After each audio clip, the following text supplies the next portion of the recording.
जनता को धोखा दे रहे हैं, लेकिन बिहार के नौजवान धोखे में नहीं आने वाले हैं। अभी तक 7वें चरण की बहाली का क्या हुआ पता ही नहीं है।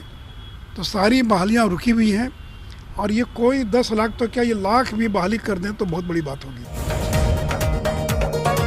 का जो नियुक्ति पत्र बांटा गया है, ये सारी नियुक्ति तो एनडीए के कार्यकाल में हो चुकी थी। परीक्षा, रिजल्ट, काउंसलिंग, ज्वाइनिंग।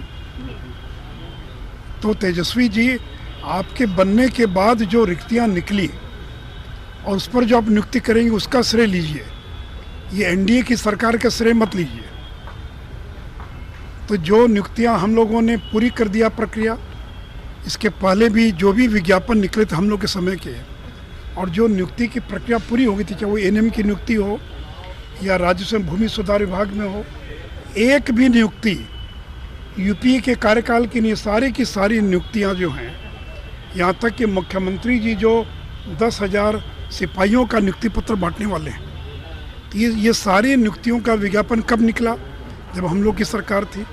काउंसलिंग कब हुई, परीक्षा कब हुई, रिजल्ट कब निकला, नियुक्ति पत्र कब बांटा, ज्वाइनिंग कब हुई।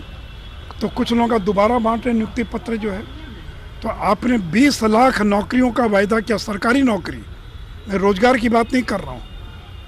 और अभी जो रिक्तियों का कैबिनेट का निर्णय हो रहा है और जो ये बहाली कर रहे हैं, वो तो मुझे लगता है कि 5 साल में 1 लाख भी पार नहीं कर पाएंगे।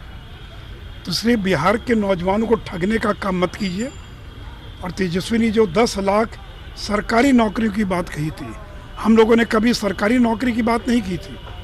नरेंद्र मोदी जी ने 2 करोड़ रोजगार की बात कही थी, और ये बात करें सरकारी नौकरी की। तो इसलिए सरकारी नौकरी का जो ये एक सपना दिखा रहे थे, उसमें पूरी तरह से ये फेल हो गया है।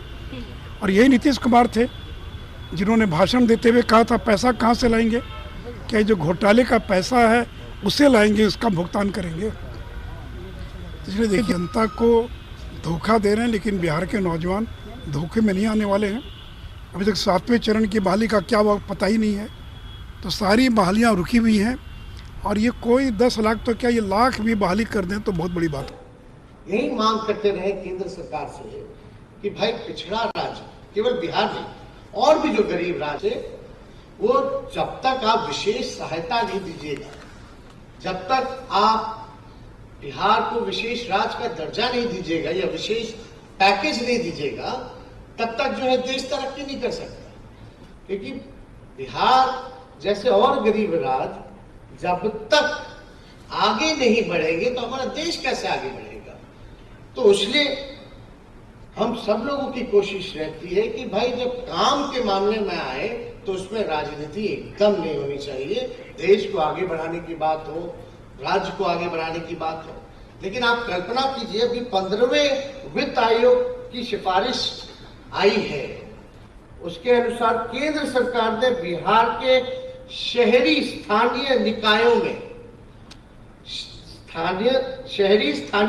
में मात्र 7 करोड़ 35 लाख रुपए दिए सिफारिश पर। कितना? 7 करोड़ 35 लाख। और बिहार में 38 जिला मुख्यालय यानी 38 हेडक्वार्टर्स है हमारा डिस्ट्रिक्ट का।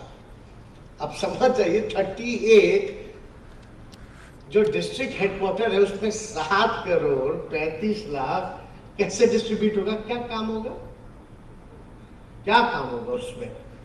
कोई कल्पना नहीं कर सकता। तो ये सारी चीजें हैं। इसकी लड़ाई हम लोग अपने दूसरे फ्रंट पे हम लोग लड़ते ही रहे, मांग करते थे। लेकिन भाई इस सब पे भी सभी लोगों को, जो लोग बड़ी बड़ी बातें कहते हैं, उनको भी इन सारी चीजों पे ध्यान देने की जरूरत है। और हम लोग सब लोग मिल करके काम करें। अब अलग अलग स्टेट से, अलग अलग राज्यों से आप लोग आए हैं, इसके बाद सारा जो है नॉलेज शेयरिंग आप लोग बैठ करके कीजिएगा। आप अपने एक्सपीरियंस को बताइएगा, हमारे लोग अपने, ये होते रहना चाहिए। और हमको लगता है इस तरह के कार्यक्रम से एक कंपटीशन की भावना भी आती है कि भाई आपने ये करके दिखाया है तो आगे चल के हम ये करके दिखाएंगे। ये भी अच्छी बात है। तो आप सब लोग, ज्यादा समय हम नहीं लेंगे, ज्यादा आप लोगों